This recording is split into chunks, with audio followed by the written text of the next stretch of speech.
ये बड़ा slide show हो रही है आपको? यस सर, शो हो रही है। अच्छा, इसके बाद हमारे पास दोबारा अगर हम उसी टेबल पर चले जाएं जो हमने पहले देखा था, जिसमें एवरेजेस मीडियन मॉड थे, तो अब हमारे पास तीन पैरामीटर्स रह गए हैं जो क्वार्टाइल, डिसाइल और परसेंटाइल है। ठीक है, जिनको हम मेजर पोजीशन भी कहते हैं। देखें, एवरेज ने क्या किया, इसने आपको ऐसी वैल्यू दी जो आपके सेंटर के करीब तरीन थी या आपकी ओरिजिन के करीब तरीन वैल्यू थी। मॉड ने क्या किया, आपको वो वैल्यू दी जो आपके डाटा में सबसे ज़्यादा फ्रीक्वेंट है। ठीक है, ये सबसे ज़्यादा जिसकी फ्रीक्वेंसी है। मीडियन ने आपको क्या किया, आपके डाटा को दो हिस्सों में डिवाइड कर दिया, आपको डाटा की बिल्कुल मिड वैल्यू देती। अब क्वार्टाइल क्या करता है, क्वार्टाइल ये करता है कि आपके डाटा को चार डिफरेंट पार्ट्स में डिवाइड कर देता है। ठीक है, आपकी एक वैल्यू वो देता है 25% पे, फिर 50% पे, फिर 75% पे। ठीक है, और उनकी एक स्पेसिफिक वैल्यू दे देता है। इसका फार्मूला सिंपल सा है, L plus H over F. R इसमें का इजाफा हो जाता है, जो क्वार्टाइल जो फाइंड करना चाह रहे हैं, आर बेसिकली उसको रिप्रेजेंट करता है कि फर्स्ट क्वार्टाइल है तो आर की वैल्यू 1 होगी, सेकंड क्वार्टाइल फाइंड करना चाह रहे हैं तो आर की वैल्यू 2 होगी, थर्ड करना चाह रहे हैं तो उसकी वैल्यू 3 हो जाएगी। और एन बाई फोर, इसका फार्मूला मीडियन की तरह का फार्मूला है, सिर्फ इसमें आर का इजाफा है और एन को आप डिवाइड कर रहे हैं 4 से। क्यों? क्योंकि डाटा को आप चार हिस्सों में डिवाइड कर रहे हैं। मेथड वही है जिस तरीके से मीडियन आपने फाइंड किया था। तो यहाँ पे हमने Q1, Q2 और Q3 को परफॉर्म किया है। सबसे पहले अगर आप Q1 को देखें तो आपने वही करना है। सबसे पहले जो मिड वाला आपके पास वैल्यू आपने वो फाइंड करनी है। यहाँ पे पहले मीडियन में आपने n बाई टू को फाइंड किया था, यहाँ पे आपने r multiply by n by four को फाइंड करना है। तो Q1 में अगर r n बाई फोर को फाइंड करेंगे तो r की वैल्यू 1 है, n हमारे पास 70 है, 4 से जब डिवाइड करेंगे तो आंसर हमारे पास 17.5 आ गया। अब आपने क्या देखना है, आपने देखना है कि आपके क्यूमुलेटिव फ्रीक्वेंसी वाले कॉलम के अंदर वो कौन सी पहली ऐसी वैल्यू है जो 7.5 से बड़ी है। तो 6 उससे लेस देन है, 18 इससे ग्रेटर देन है। इस वजह से हम इस रो को टारगेट कर लेंगे। ये हमारी मॉडल क्लास है या टारगेटेड क्लास है, इसको जो भी आप नाम दे लें। फर्दर हम इसमें वैल्यूज पुट करते जाएंगे। तो यहाँ पे हमारे पास जो लोअर क्लास बाउंड्री है वो हमारे पास 20 है, प्लस हाइट 10 है, इसकी जो फ्रीक्वेंसी है वो हमारे पास 12 है। आगे 17.5 R N by four already हम फाइंड कर चुके हैं, माइनस 6 आएगा जो इससे पहले वाली क्यूमुलेटिव फ्रीक्वेंसी है, और आंसर हमारे पास अप्रोक्सीमेटली 30 आ जाता है। इन केस अगर हमारे पास जो फर्स्ट रो है वो हमारी मॉडल क्लास होती, तो सी आपका है यानी क्यूमुलेटिव फ्रीक्वेंसी से पहले वाली, क्योंकि वो कोई भी नहीं थी तो वहां पे आपने फिर जीरो ऐड पुट कर देना था। ठीक है, लेकिन यहाँ पे हमारे पास उससे पहले एक क्लास मौजूद है, इस वजह से हमने वहां पे 6 लिखा है। अब हम Q2 पे आ जाएं, तो Q2 के अंदर भी हमने सबसे पहले आर एन बाई फोर को फाइंड करेंगे। यहाँ पे आर की वजह 2 है क्योंकि हम सेकंड क्वार्टाइल फाइंड करने जा रहे हैं। तो 2 मल्टीप्लाई बाई 70 बाई फोर हमारे पास 35 है। अब हम क्यूमुलेटिव फ्रीक्वेंसी वाले कॉलम में देखेंगे कि वो कौन सी ऐसी पहली वैल्यू है जो 35 से ग्रेटर देन है। तो यहाँ पे हमारे पास 53 को वैल्यू आ रही है। तो हम इस क्लास को टारगेट कर लेंगे, फार्मूला में वैल्यूज पुट करेंगे। लोअर क्लास बाउंड्री हमारे पास 40 है, प्लस हाइट 10 है, फ्रीक्वेंसी हमारे पास 20 है, 35 ऑलरेडी हम फाइंड कर चुके हैं, माइनस 33 इससे पहले वाली जो क्यूमुलेटिव फ्रीक्वेंसी है वो आ गई, तो आंसर हमारे पास 41 आ रहा है। इसी तरह जो थर्ड क्वार्टाइल है, जब इसको हम सॉल्व करेंगे तो हमारे पास सबसे पहले आर एन बाई फोर जो फाइंड करेंगे, 3 मल्टीप्लाई बाई 70 बाई फोर हमारे पास 52.5 आ रहा है। तो इसकी भी वही सेम क्लास ही है जो टारगेट हो रही है। तो वही वैल्यूज हम पुट करेंगे, 40 प्लस 10/20, 52.5 माइनस 33, तो आंसर हमारे पास 50 अप्रोक्सीमेटली 50 आ रहा है।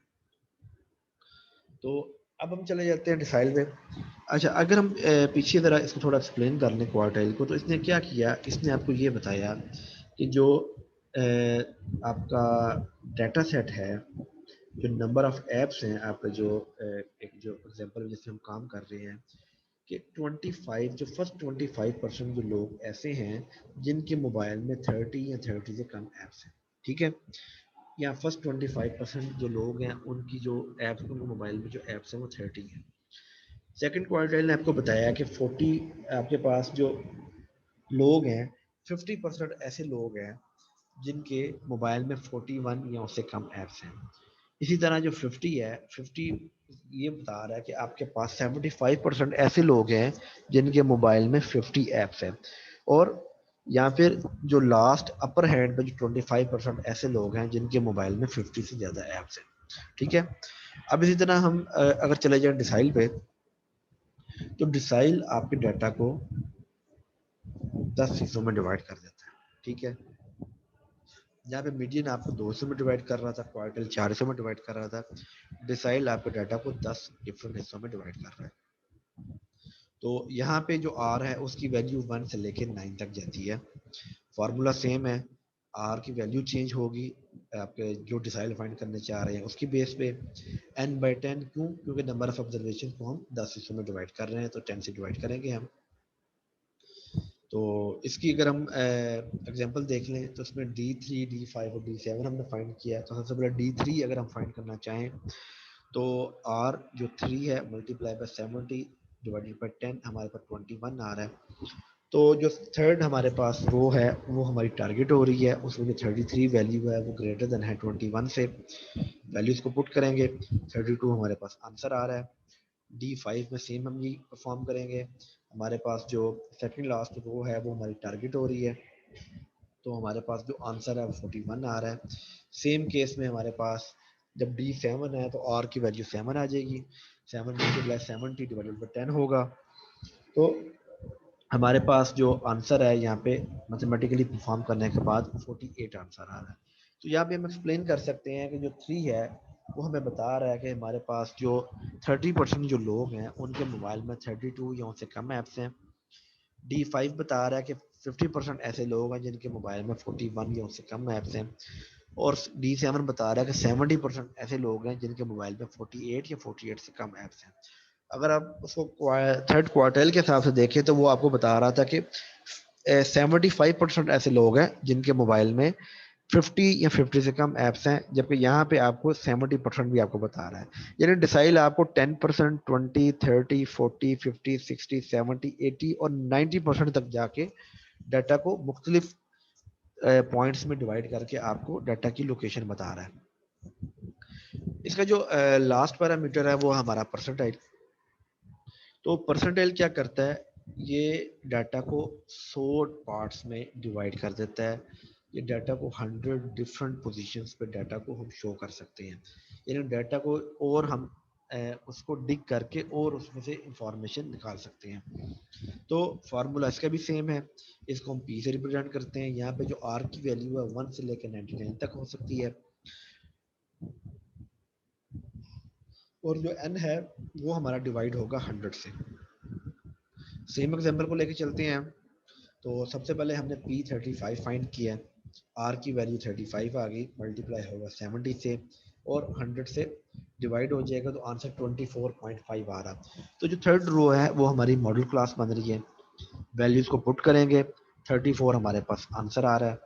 इसी तरह हम P50 को फाइंड करें तो सेकंड लास्ट क्लास है जो हमारी टारगेट हो रही है, तो आंसर हमारा 41 आ रहा है। लास्ट केस में हमारे पास P80 है, तो P80 जब परफॉर्म करेंगे तो R की वैल्यू हमारे पास 80 आ जाएगी, 70 से मल्टीप्लाई होगा, 100 से डिवाइड होगा, तो आंसर 56 है। और वो हमारे पास 70 वो वैल्यू है जो उससे ग्रेटर देन है। तो हमारी जो लास्ट रो है हम उसको टारगेट कर लेंगे, सेम उसकी वैल्यूज को हम फार्मूला में पुट करते जाएंगे, तो आंसर हमारे पास 52 आ रहा है।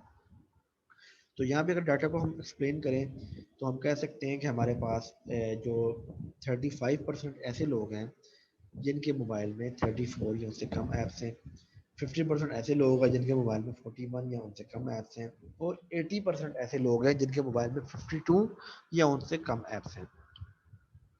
इसी तरह इनका आपस में एक रिलेशन भी है।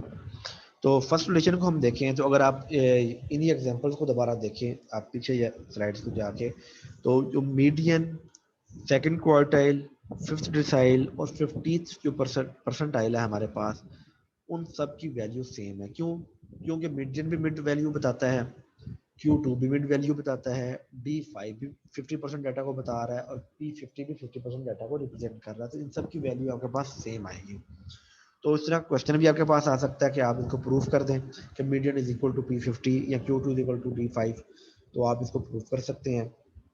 फिर ये कि जो Q1 की वैल्यू है वो 25th परसेंटाइल के बराबर आएगी, क्योंकि Q1 में 25% डाटा को रिप्रेजेंट करता है और P25 में 25% डाटा को रिप्रेजेंट करता है।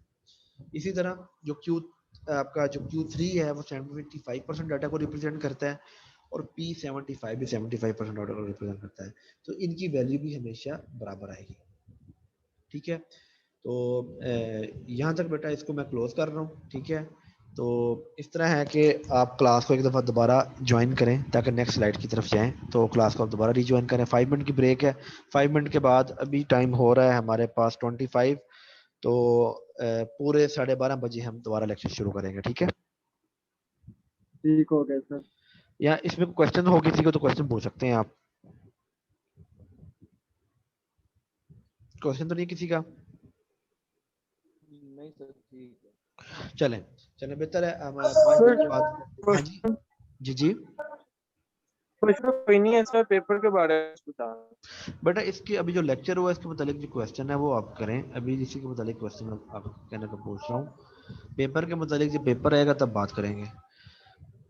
जी तो अभी अगर ओके क्वेश्चन सर। नहीं है तो मैं क्लास ही एंड कर रहा हूँ, तो 5 मिनट के बाद दोबारा हम इसको ठीक हो गया।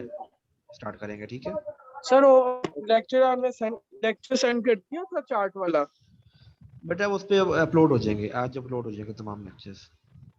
सारे सर आज सर लेक्चर वो सेंड कर दीजिएगा।